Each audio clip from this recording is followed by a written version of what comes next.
Hey friends! So here's another behind the scenes video, this time for episode 14 and 15, because there was some cool stuff I did in here that I kind of wanted to show off. I think it's kind of fun, especially the things I do with Nagisa's tattoos. I know I already did one on that, but this kind of shows it more in action because, well, I have the project files this time. So anyway, starting off with the first episode, episode 14, we have in the first scene here, Nagisa sort of showing off his muscles.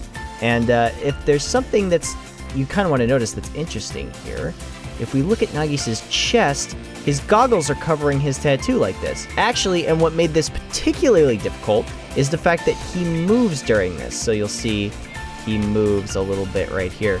His goggles right here are a separate layer. So what I did is I cut it out in Photoshop and then put it on his chest and then made the titles, which are the tattoo, the Thug Seme, and then put the goggles over the top of them.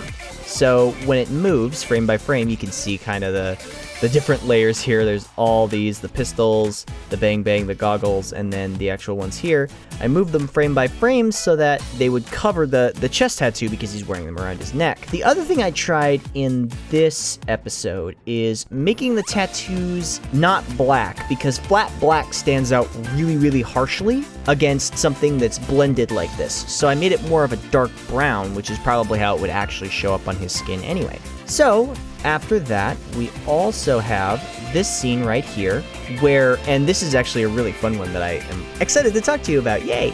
So here we have Ray bent over and breathing heavily. Bent over and breathing heavily, just the way I like it. And if Nagisa didn't have tattoos, I wouldn't need to change this at all. Basically meaning that I wouldn't need to do any heavy editing, but because Nagisa has tattoos and I'm committed to this joke, except the back tattoos, which I really don't want to bother with anymore, I decided to go ahead and use the successor to the garbage mat system, which you'll remember I talked about in one of the other behind the scenes videos. This time it's called the mask system.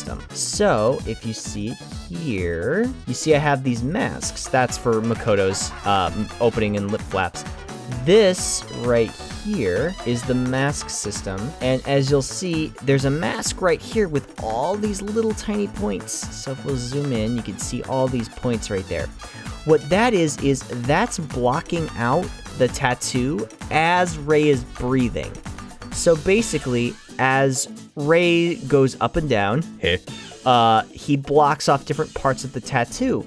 And as you'll see, the masks block off different parts of both the goggles and the tattoo. So if we click on this, you'll see it blocks off here. If we click on this, you'll see it blocks off, well, that he's not blocking the goggles, but here, you'll see it blocks off there.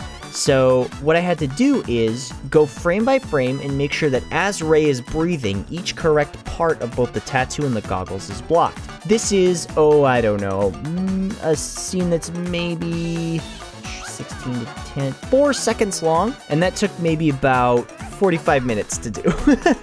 So it's a lot of work, but it's a small detail that really makes it stand out. So if you watch the scene, okay, it's rendering. You can kind of see, and it looks very smooth right there. So it really shows that if you do very subtle attention to detail like that, it'll really make the episode stand out. So we're going to move on to episode 15 now, and it's going to be really a lot more tattoo stuff with Nagisa. For instance, here in the shot where we kind of zoom out a little bit, I had to move the tattoos, but this one I didn't do frame by frame. That was just done with motion tracking. So if we click on this, and we check here, you check motion, you can kind of see that if you zoom in and you look at the path, which is right, a little too far, right there, you can see that this is just a linear path that I made. So essentially it just moves along a set track and rotates a little bit.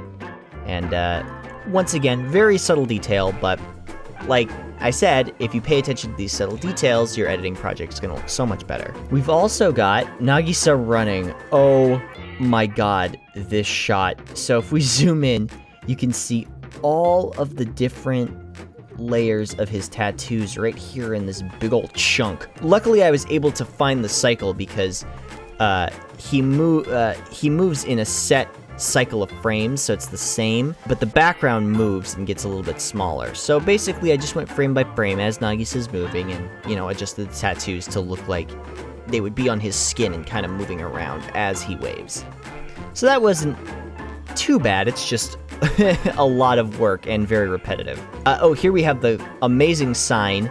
I actually photoshopped the original Japanese text out of that shot and tried to make it look as convincing as possible. And then our friend, Jess, who designs a lot of our shirts, helped me out with doing the text and making the Fright House look like it was suitably spooky. You can see this nice little splatter paint job she did over here. And then this is also nice because anytime there's a tracking shot like this where the shot moves, I can just use a linear path like I did before. Oh shit, there we go.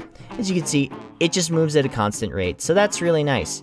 I can just do it that way and it'll look pretty good as an overlay, not too much jumping around. Then once again, we also have more tracking shots here of Nagisa's tattoos. You can see that moved at a constant rate, so I just grouped them all together and then moved it as one big object. So anyway, that's pretty much all the cool little editing things from episodes 14 and 15. I hope you enjoyed the episodes, and we hope you enjoy more 50% off that should be coming out soon. Thanks. Bye.